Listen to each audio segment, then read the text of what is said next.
noches, queridas hermanas, queridos hermanos. Esta es la cuarta edición de la política en el diván. Hoy, cuando es jueves 5 de noviembre, las 10:14 de la noche, faltan 2 días para el cumpleaños de mi chino Juan Pedro, estamos aquí nuevamente compartiendo con ustedes un espacio para la reflexión, un espacio para la búsqueda de la verdad, para la defensa de la verdad, para la defensa de la alegría, como alguna vez llamaría en un bello poema Mario Benedetti, que se llama así, Defender la alegría. Y la verdad y la alegría, en el caso de la Revolución Bolivariana, van juntas. Fíjense esa cadena que acabamos de tener con la inauguración de la línea 5 del metro de Caracas. Habría que preguntarse, ¿en qué país del mundo, cuando se encuentra asediado por las acciones de una guerra económica brutal, en qué país del mundo en el que su principal producto de exportación, como es el petróleo, cae en sus precios de una manera dramática, de 130, 140, llegó a estar cercano a los $200 el barril a el petróleo que tenemos en este momento cercano a $40 el barril?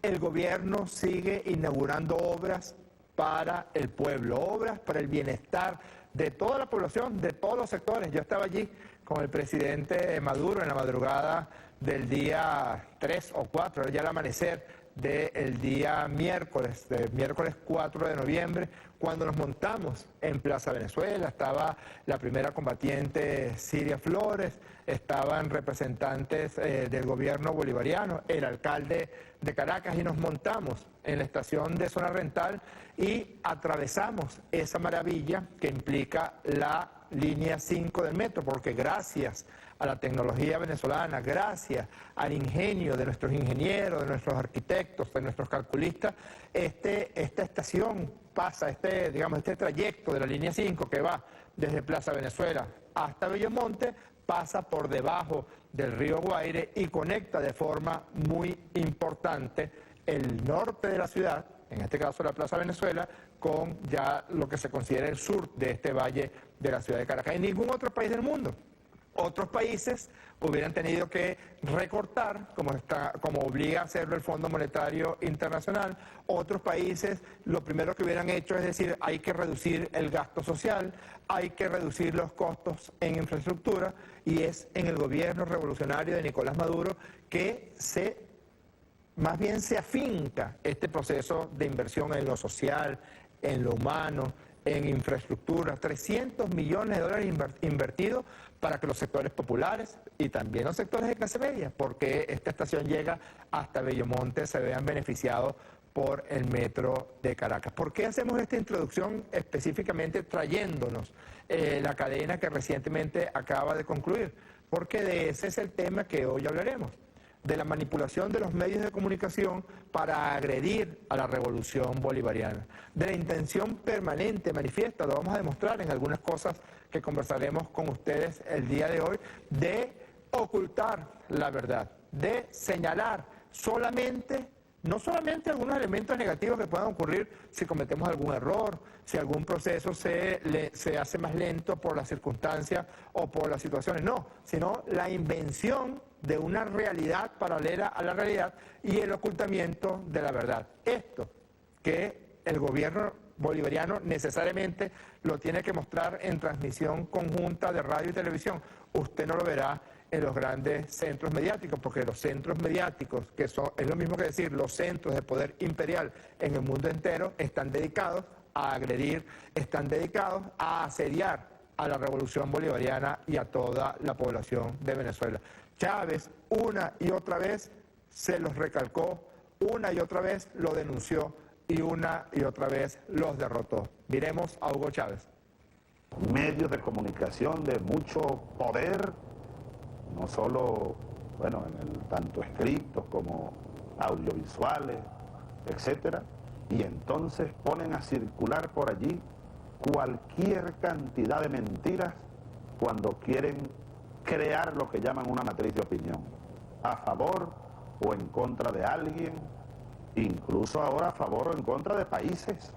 Ahora se dirigen a un país, lo apuntan como si fuera la artillería de un grupo de terroristas y lanzan sus dardos envenenados contra países enteros, contra personalidades, contra dirigentes, para tratar de destruirlos a nivel mundial. Un problema mundial esto, en verdad, reconocido ya como un problema mundial.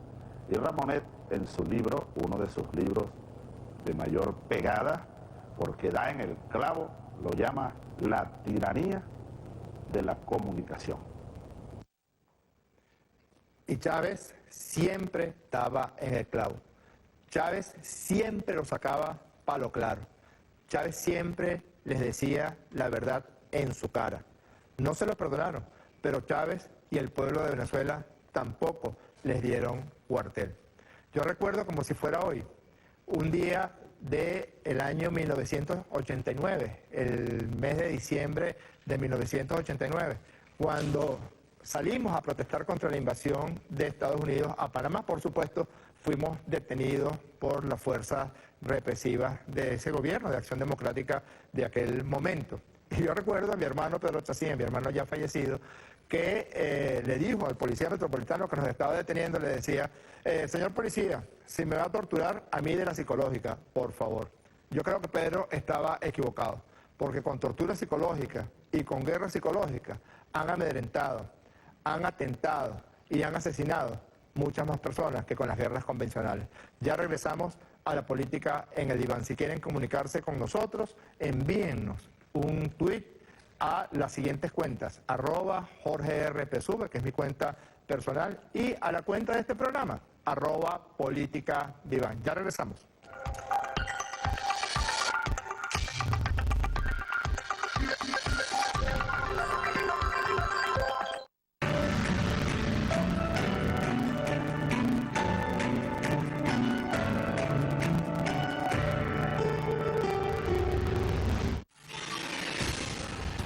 Cuando la derecha ataca, comienza la unidad, pero en la calle, la Zuta le responde.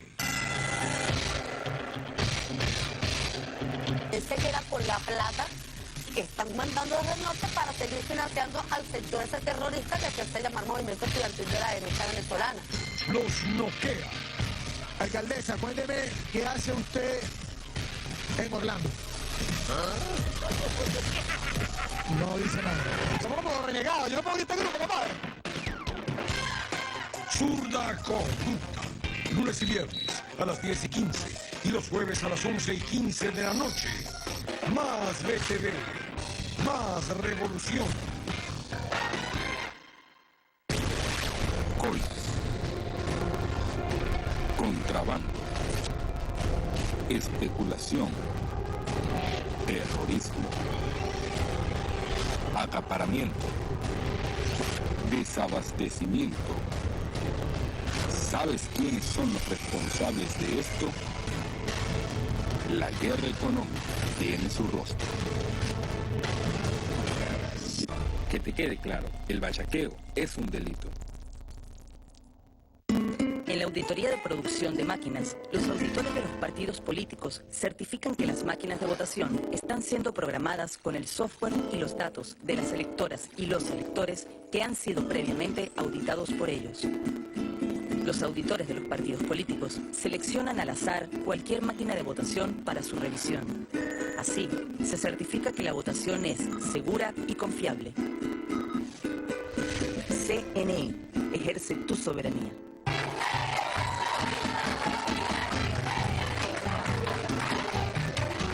Aquí estamos las mujeres del barrio, rodilla en tierra. Somos la vanguardia de la revolución. Oído, compañeras. Movilización, organización. Activemos el 1x10. Disciplina y compromiso. Aquí estamos para lo que sea necesario. Porque este 6 de diciembre, como sea, aquí gana Chávez. Nuestras heroínas marcaron el rumbo de la independencia.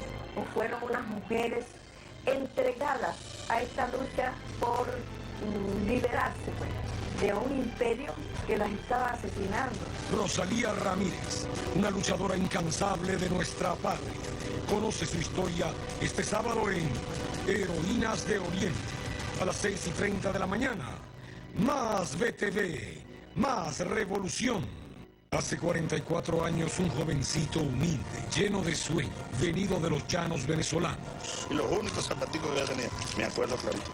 Asumió con el corazón y con toda la pasión de aquel que más ama a su patria.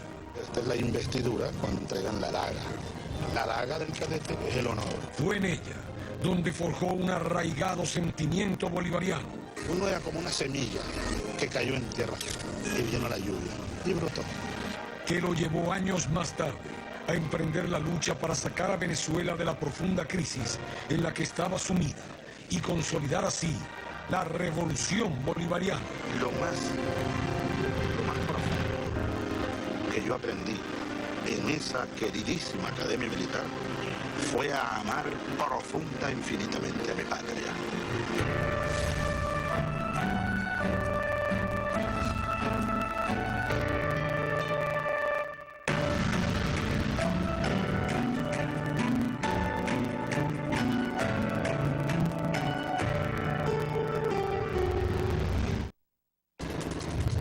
Los medios de comunicación en el escenario mundial han sido un arma poderosa utilizada por los laboratorios de guerra mediática para engañar, manipular y desestabilizar países. ¿Le puedo decir otra cosita? ¿Le puedo decir una cosita final sobre el gobierno de Venezuela? Yo temo mucho que al pueblo de Venezuela le estemos haciendo un gran daño con la permisividad latinoamericana, con la dictadura de Venezuela. Cuidado con confundirse. El gobierno de Venezuela no es un gobierno socialista, es una dictadura y es una dictadura militar.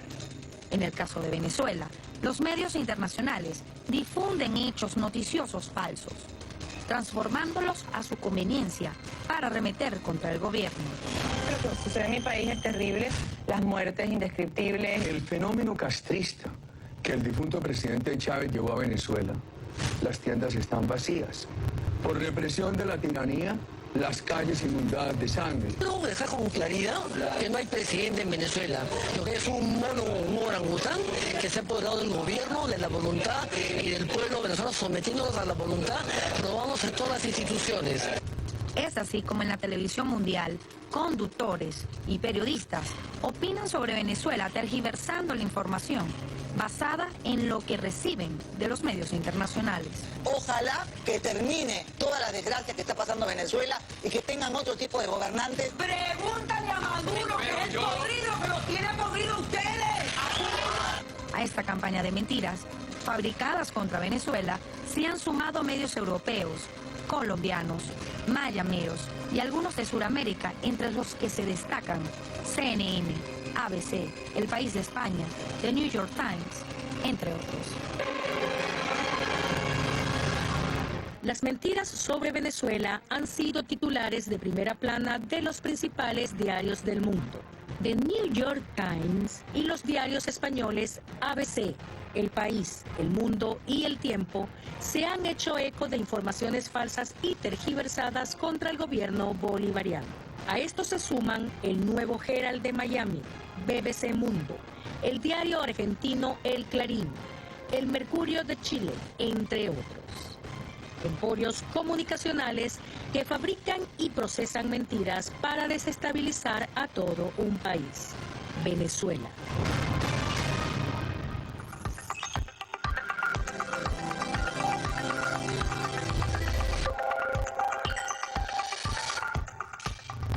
Si usted tiene este color de piel, y lo tenemos las grandes mayorías de los 28 millones de venezolanos, ¿quién va a traer a estas alturas, en pleno siglo XXI, algún certificado de pureza de sangre? Quizás esa señora fascista española, que si usted tiene este color de piel, entonces es un mono, es un orangután.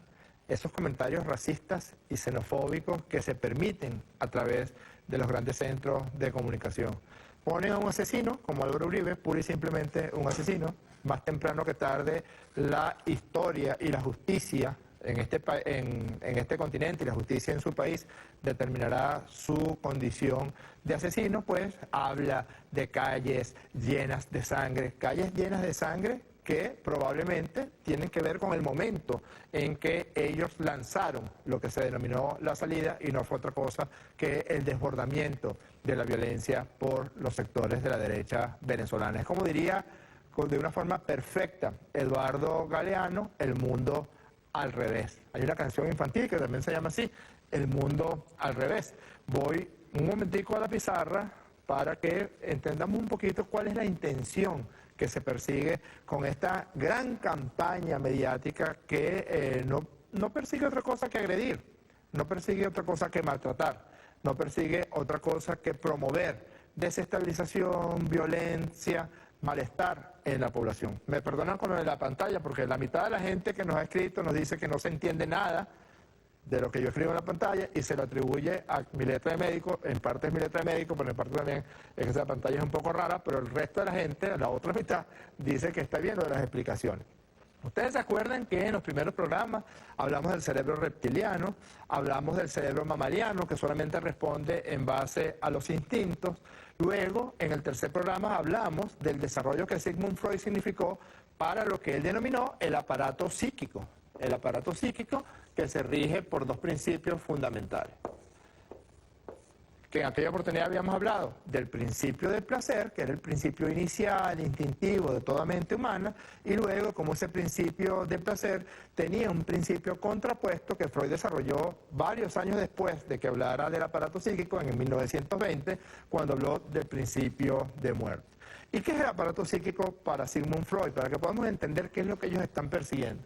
En primer lugar, el mundo instintivo, el mundo inconsciente, el mundo que solamente se ve a través de los sueños, que se expresa sobre todo en las etapas más tempranas de la vida humana. Cuando usted cuenta un chiste, el chiste tiene cierta relación con los contenidos inconscientes. Cuando usted se equivoca y comete lo que los freudianos y los psicoanalistas llamaban un acto fallido, pues ahí se está expresando de alguna manera lo que Freud llamó el ello, o el mundo inconsciente, el mundo instintivo, el mundo regido por el placer y el placer que tiene que atenderse de forma inmediata. Por supuesto, después se sustituye ese, digamos, elemento inicial llamado ello por lo que nosotros llamamos el yo, los psicoanalistas llaman el yo.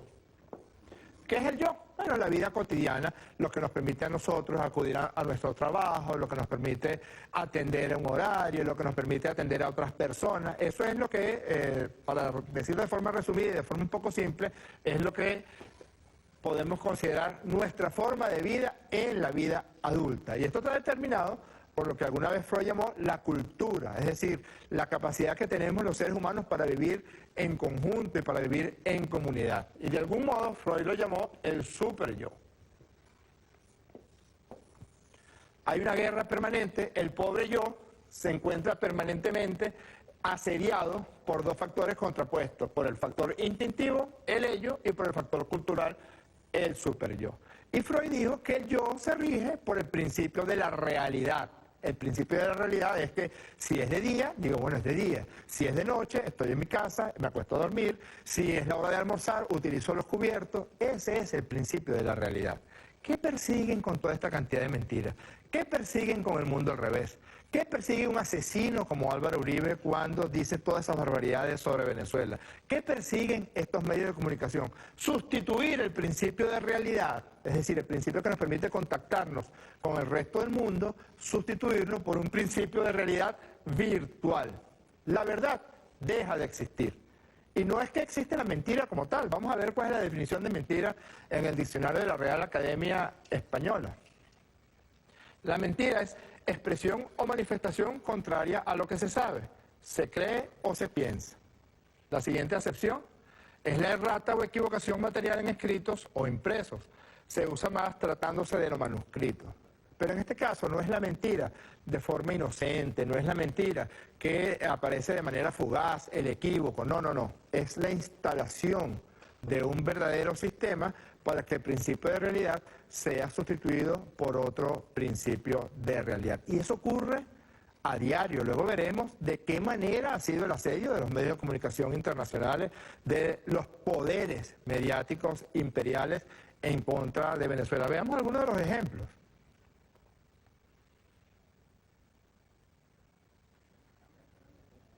Vamos a ver algunos de los ejemplos de medios de comunicación. Aquí está, fíjense.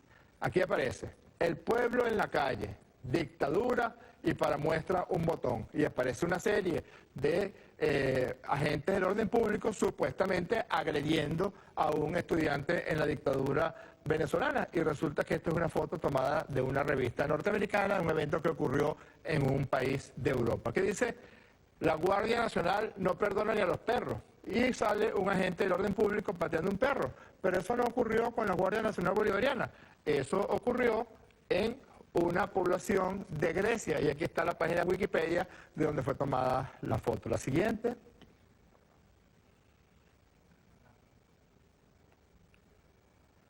Vean todos la mega inmensa rolo de cadenas que hicieron en Táchira. Todo esto eran eventos en las redes sociales durante todo el desbordamiento de la violencia asesina de la derecha venezolana entre el 12 de febrero y el mes de agosto del año 2014. Una gran marcha que hicieron en Táchira, con el único problemita que esa marcha no ocurrió en Táchira, sino que ocurrió en Cataluña, en Barcelona. Fue una marcha de catalanes, por cierto, pidiendo la independencia del Reino de España. Siguiente.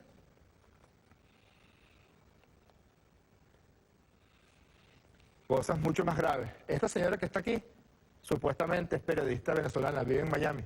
Miren lo que hace.